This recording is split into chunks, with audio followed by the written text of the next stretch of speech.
Ceturtdien atgriezos no vairākām ārvalstu vizītēm, tā skaitā Norvēģijā tikos ar premjeru Stoltenberga kungu, kā arī Afganistānā apmeklēju vairākas militārās bāzes Maimanā un Bostikā, kur izvietot Latvijas kareivji, kā arī tikos ar Afganistānas prezidentu Karzai kungu. Attiecībā uz Latvijas kareivjiem saņēmu pozitīvas atsauces no ārvalstu kolēģiem, tā skaitā no Norvēģijas un ASV par Latvijas kareivju augsto profesionālo sagatavotību un atbildīgo attieksmi pret dienestu.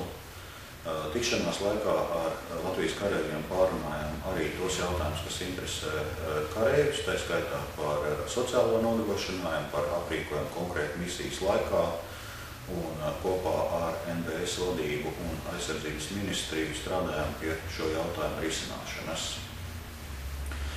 Tāpat apmeklēju Ķīnu, kurā piedalījos pirmā Eiropas Savienības Ķīnas augsta līmeņa politisko partiju fórumā, kā arī tikos ar Ķīnas vicepremjeru Hui Ļukungu un vairākām citām Ķīnas amatpersonām un biznesa pārstāvjiem. Tikšanās laikā galvenā tēma bija ekonomisko attiecību intensificēšana starp Latviju un Ķīnu, tā skaitā dzelzceļa pārvadājumu jautājumiem. Savukārt Šanhajā piedalījos Latvijas Expo paviljona atklāšanā. Manuprāt, Latvijas paviljona koncepts ar vēju tuneli kā centrālu elementu ir izrādījies ļoti veiksmīgs un piesaistījis lielu mediju un apmeklētāju interesi. Vakar notika 14. Latvijas valdības un ārvalstu investoru padomes augsta līmeņa tikšanās, kuras laikā pārunājām uzņēmējdarbības vidas uzlabošanu, kā arī vienojāmies par vairākām jaunām iniciatīvām, no kurām būtiskākā ir iniciatīva Darbs un sabiedrība, kur pēc Zviedrijas parauga uzņēmumi paši atbalsta jaunu, ilgspējīgu uzņēmumu un darba vietu radīšanu.